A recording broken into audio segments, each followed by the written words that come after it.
No more fear of missing out. CVM TV News is on YouTube. Get up-to-date news, sports, and business content at CVM TV News anytime, anywhere. Subscribe now to CVM TV News to see it happen.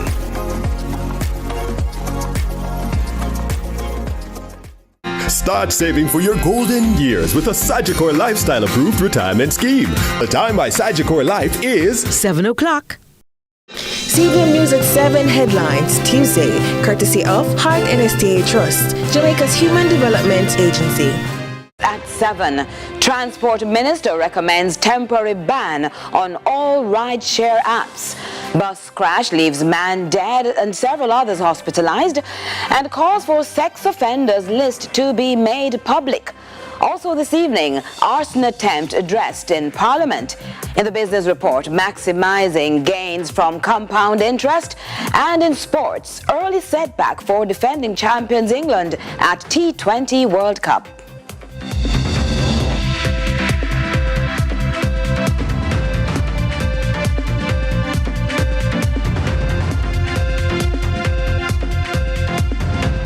From Kingston, Jamaica, this is CVM News at 7. I'm Stephen McHugh. And I'm Caroline Brown. It's Tuesday, June 4, 2024. Thanks so much for joining us. A special blend of affordability and convenience has given rise in popularity to ride-hailing and ride-sharing applications here in Jamaica. The modern infusion has, however, been married to unfavorable ordeals, including murders and robberies. It's why such a service, at least for the next year, will be banned, effective immediately. Natalia Clarke has the latest. In March last year, 37-year-old Devroy Peart responded to an Indrive taxi charter request. His vehicle was trailed and he and his 2 passengers were killed. 2 months later, on May 14, 26-year-old Leroy Page was carrying out Indrive services when he disappeared. The part-time student's vehicle was soon found scrapped in Red Hills, St. Andrew. Around the same time, a woman shared on social media how an Indrive operator attempted to kidnap her in Kingston. Since then, there have been several reports of robberies and assault connected to the transnational ride-sharing app. The latest came on Monday, when skeletal remains, believed to be those of missing teacher Daniel Anglin, were found. The police say it appears that she employed the services of an Indrive operator who then killed her and dumped her body. The suspect operates one of those ride-share service.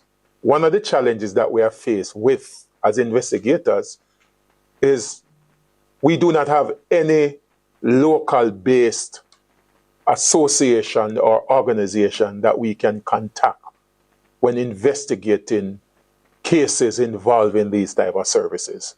And that's why Transport Minister Darrell Vaz today called for the immediate ban on all ride-sharing apps locally. Until such time as we can come to the table and work out properly how these apps will be regulated in terms of making sure that safety, background checks of the drivers are done not only by the app, the ride-share apps, but by the Jamaican authorities. He says Cable and Wireless Jamaica Limited and its local affiliates are directed to restrict access through its network to Indrive, Uber, 876 On The Go, Lyft and Ride Jamaica.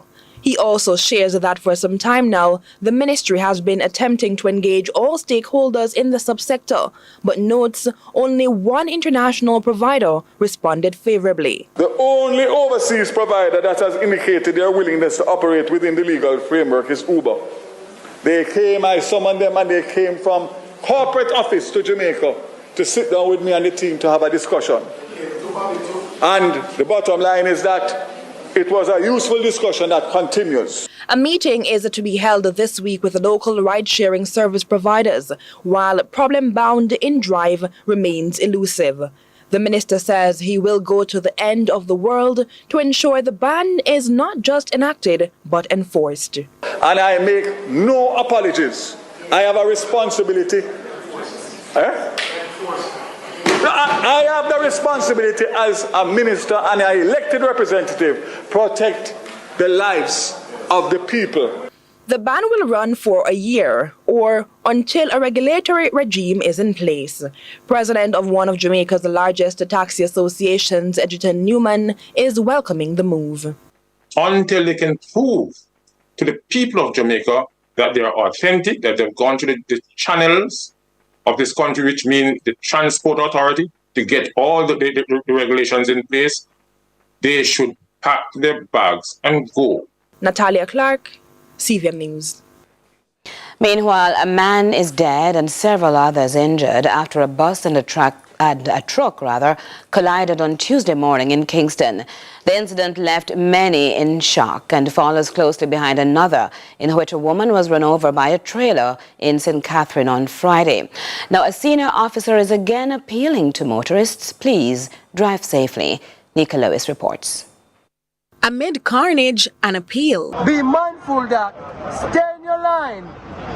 Don't overtake the line before your time. Stay in your lane. Respect. It is really apparent that we need to be far more careful on the roadway. At this particular point where the crash occurred, it is a 50 kilometers per hour roadway.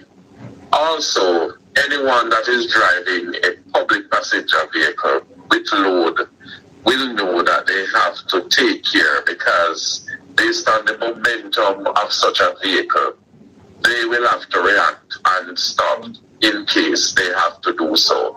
And so traveling at the required speed or even slower, depending on the circumstance. This after a fatal collision rocked a section of Dehaney Park, Kingston mid-morning, leaving one man dead and several others injured. This morning around about 9 a.m., a Toyota Coaster motor truck was traveling from Nelson Mandela Highway onto Washington Boulevard.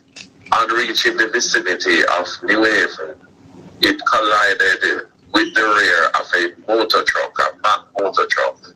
As a result of the crash, several persons in the coaster were injured. The bus, that is the coaster, was badly damaged, and so a number of persons had to be assisted to the hospital. One male has reportedly passed on as a result of that crash, and others are being treated. We are moving on with the investigation on the matter. After the bang, then comes the reminder that the nation's roads offer more than a platform to skate or speed on, one that can often lead to a broken life or a swift departure from this one.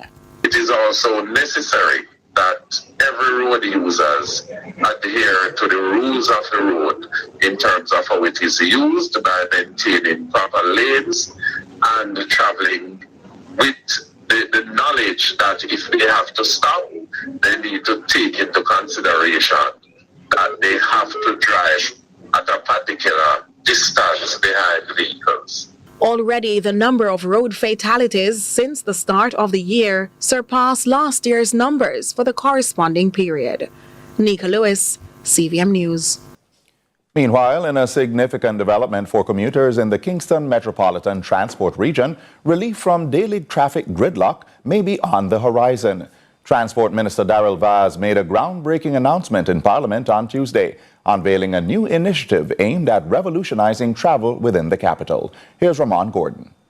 The commuting public in the Kingston Metropolitan Transport Region, KMTR, may soon find relief from the daily gridlock that hampers travel times.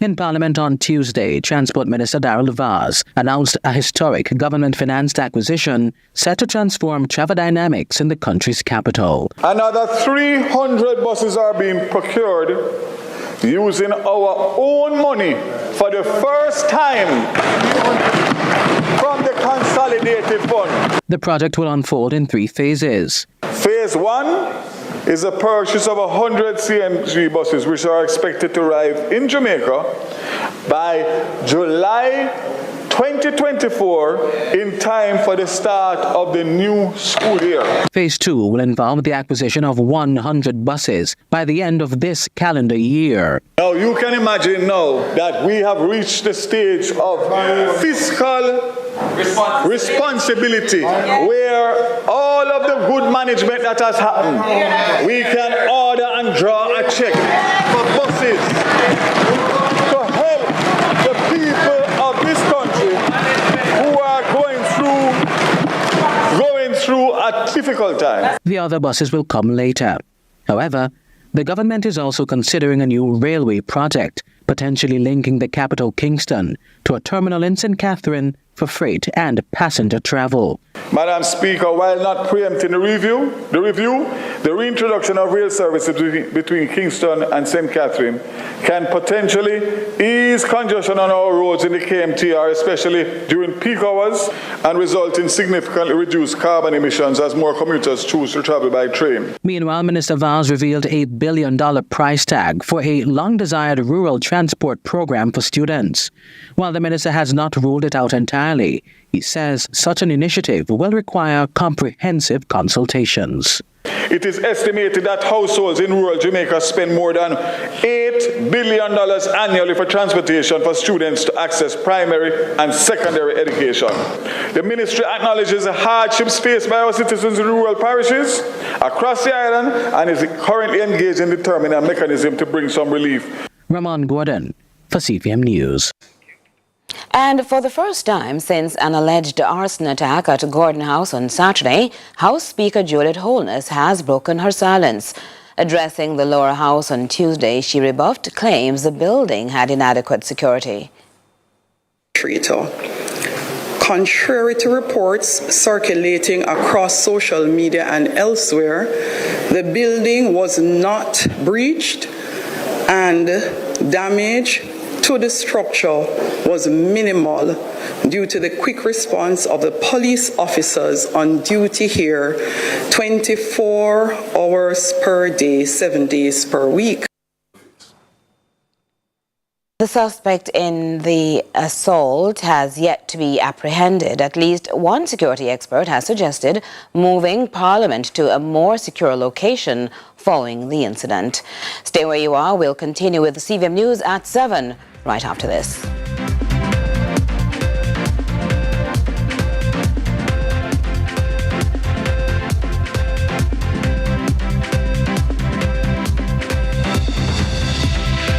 Seven headlines Tuesday, courtesy of Heart and STA Trust, Jamaica's Human Development Agency. The new KFC Cheetah Zinger. Crispy, spicy chicken topped with marinara sauce, mozzarella cheese, and pepperoni in a brioche bun. Available for a limited time. KFC, it's finger-licking good.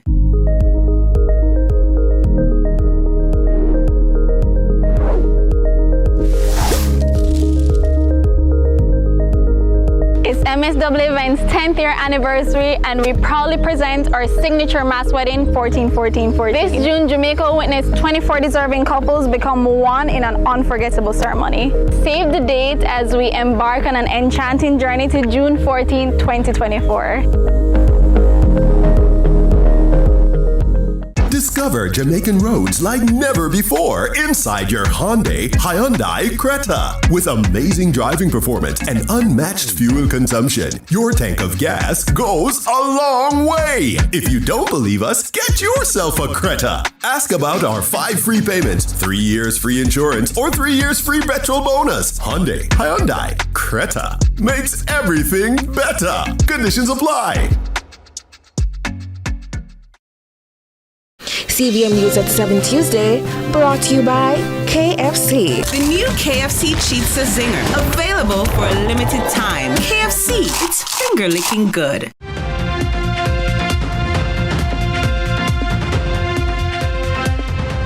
Welcome back. The Sex Offenders Registry is sustained by the Ministry of National Security through the Department of Correctional Services, DCS, in which all the information in the registry and register is confidential and inaccessible to the general public. However, recent events have led to renewed calls for the registry to be made public. Here's Trisha Gay Kelly with more. Many citizens took to social media platforms to air their frustrations at what they describe as suppression of the publicizing of the sex offenders registry in Jamaica. The outrage comes after the police stated that they have a convicted sex offender in custody following the discovery of skeletal remains presumed to be that of missing teacher Daniel Anglin. On Tuesday, during CVM News at Noon's discussion segment, policy analyst Dr. Nadine Spence and Eve for Life co-founder Joy Crawford confronted the issue. Crawford, although familiar with the reasons for the confidentiality of the registry, disapproves. She recommends a conversation with stakeholders. It bothers me because everything that is on the JCF site around this, I have never seen it action. I've heard all the reasons why it should not be public. I don't agree with those reasons. I can understand where they're coming from. One of the things that I find troubling, though, is we've never been able to have public discourse around this. What I would like, for example, as an organization that works closely with victims who have been raped and abducted and raped and trafficked, can someone have a conversation with the key stakeholders? So at least we can hear what we have to say, hear what they have to say, so we can translate this to women in our country. Additionally, Dr. Spence suggests publicizing the registry will be an indicator of the type of nation Jamaica is. We have to think about, in situations like this, what is our intention and what the registry is intended to do as a nation, and to ask ourselves, is that what we want? Because the registry is something that is supposed to protect the vulnerable and protect those who are likely to become victims of offenders of sexual crimes. And if we feel that is something that as a nation we want to have in our tool of arsenals to protect those who are most vulnerable to sexual assault, then this is something that we certainly should pursue. What is the harm? What is the harm to it? Information found on the Department of Correctional Services website under the Sex Offenders Registry indicate that offenders are kept on the register and monitored for at least 10 years before they are eligible for termination of the registration and reporting requirements. Trisha Gay Kelly, CVM News. An off-duty police officer en route to work was intercepted by a group of men in Sydenham St. Catherine who attempted to rob him at gunpoint. Well, the officer, realizing the grave threat, engaged the assailants in an exchange of gunfire. We have the outcome of that encounter. An off-duty police officer thwarted a robbery attempt in Sydenham, Spanish Town early Sunday morning. Reports are that on his way to work, the lawman was ambushed by 4 men who attempted to rob him at gunpoint. One assailant fired at the policeman upon realizing he was armed. In response, the policeman discharged his weapon, shooting the man who was reportedly wearing a black mask. The injured suspect had sustained a gunshot wound to the neck and was later pronounced dead at hospital. During the gunfire exchange, the officer was shot in the left arm but is currently in stable condition. The Independent Commission of Investigations, INDECOM, says the identity of the deceased has not been officially verified to their investigators. While INDECOM is still in the preliminary stages of its probe into the incident, it has confirmed its forensic personnel have examined, processed, and packaged the evidential material recovered from the scene. Courtney Lewis for CVM News. A family is now mourning the death of a boy who it is suspected drowned in Spanish Town, St. Catherine. He has been identified as 16-year-old DeAndre Garvey of Ensom City in Spanish Town. It is reported that about 11:40 Monday morning, DeAndre was at a river with friends when he got into difficulties and drowned. The police were alerted and his body subsequently removed from the water. News reaching CVM is DeAndre's mother, who was unaware he had gone to the river, was informed of the situation while at work. Investigations are ongoing. A heated debate over Jamaica's stance on the Palestinian crisis erupted in Parliament last week. The controversy has extended into a new week with the Jamaica Left Alliance for National Democracy and Socialism, Jamaica Lands, adding to the discussion seeking clarity on the PNP's level of commitment to the cause. Here's more from Ramon Gordon. State Minister for Foreign Affairs, Orlando Terrelong, and opposition spokesperson on Foreign and Regional Affairs, Dr. Angela Brown Burke, clashed in Parliament last week over Jamaica's stance on Palestine. Speaking at Gordon House, Dr. Brown Burke condemned the government's abstention from a United Nations General Assembly vote calling for a ceasefire in Gaza last year.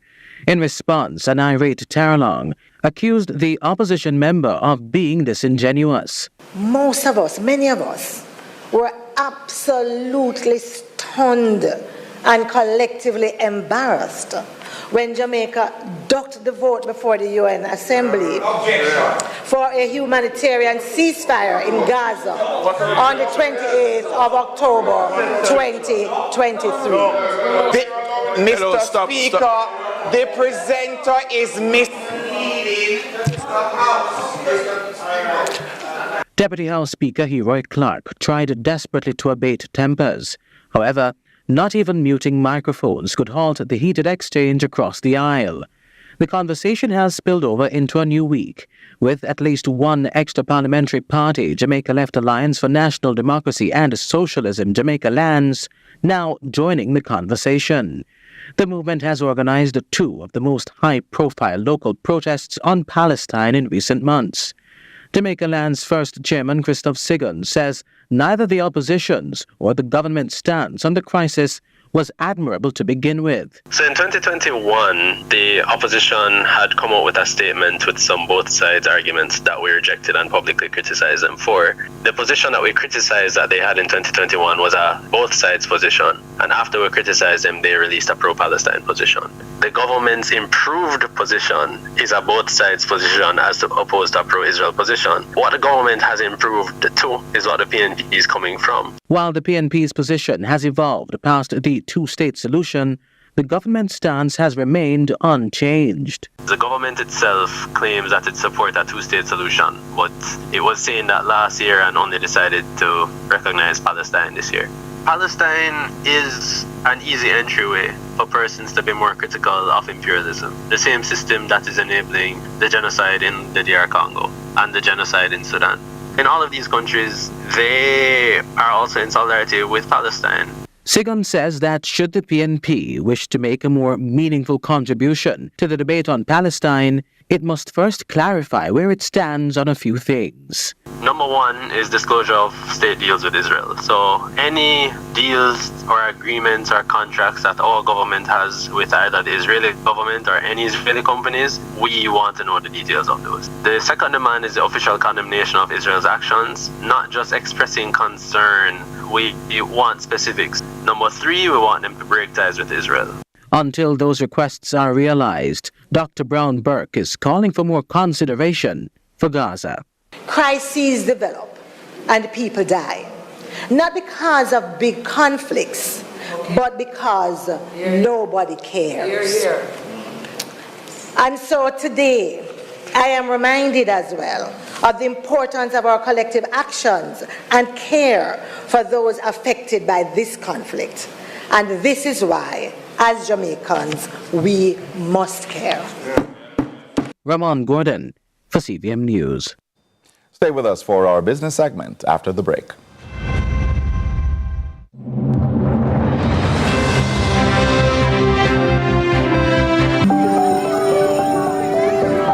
Harry, how was school? It was really good, but I'm really hungry. Can we get some juicy patties? Sure we can.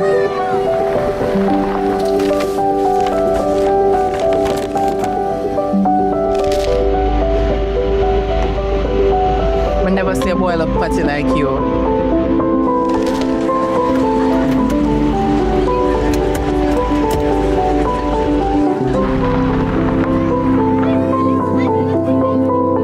Hey son, you good? No, Dad, I'm starving. Can we get some juicy patties?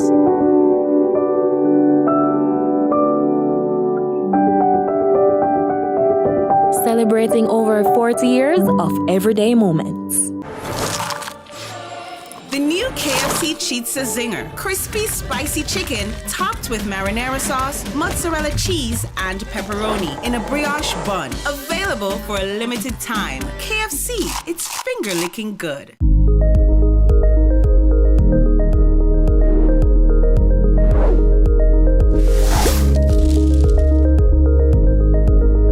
It's Miss Double Events 10th year anniversary, and we proudly present our signature mass wedding 14-14-14. This June, Jamaica witnessed 24 deserving couples become one in an unforgettable ceremony. Save the date as we embark on an enchanting journey to June 14, 2024.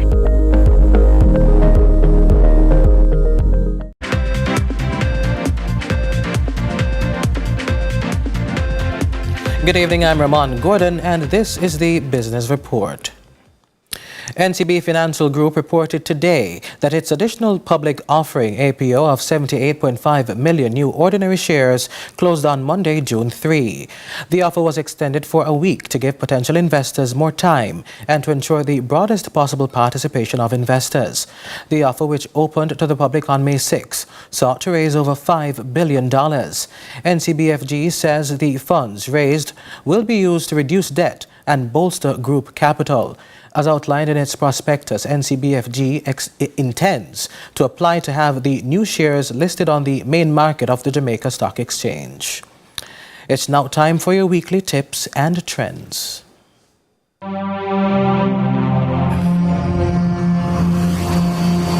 Imagine your money growing like magic beans in Jack's Beanstalk story. That's compound interest for you. By investing smartly and letting your money work for you over time, you can watch your savings grow faster than you ever imagined. Investing allows you to put your money to work in assets such as stocks, bonds, real estate, and mutual funds with the goal of generating returns over time. Compound interest is the concept where the interest you earn on your initial investment also earns interest, leading to exponential growth of your wealth. Understanding the power of compound interest can motivate you to start investing and stay invested for the long haul. With more tips on the power of investing and compound interest, here's Dave Dixon, Senior Vice President for Sales and Service at Barita Investments. We have goals, and that goal could very well be that you want to buy a house in 5 years. That goal could still be that you want to buy a house in a year. Now, if you break down those that deposit into 12 monthly contribution that you're going to, it's easier than flossing over the next 11 months and then wish that your last payslip is going to just cover the entire deposit. Now, serial investing means that you are in the market, not just by emotions, not just by what you hear on the news. You're in the market every month, putting the money to work. And at the end of the day, you are contributing more capital and you get the opportunity to earn more over that period. One has to stay invested. Don't just rush to pull your money from an investment that not necessarily going in the direction that you would have hoped it to go. So, for example, we have seen where a few years ago, the JC was the #1 stock market in the world. Now, interest rates have gone down, the market has retracted quite a bit, and persons are retreating fully. But there are still very good values to obtain on the market. So the important thing is look for the gems, look for the research. The research is all over our website's full of research information where you can get guidance. So we're not just putting you out there to do it on your own.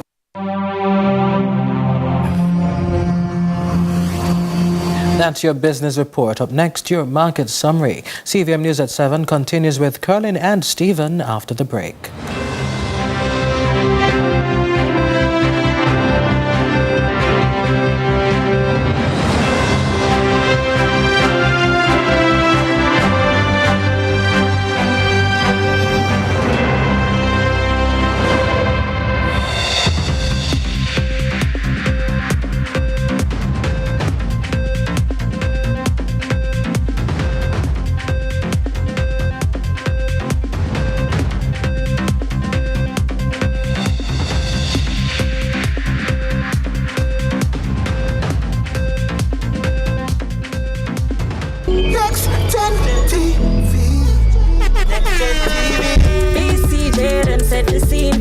So good and the picture pristine. More content, new features in. So forward, let me show you the print. Station, them a bring HD to your TV. Yeah, for you, for me. For real, higher image quality, interactivity. Recommendations for your personality. New technology. We never get the first, so we in the top 3. Oh, yeah, me. Can see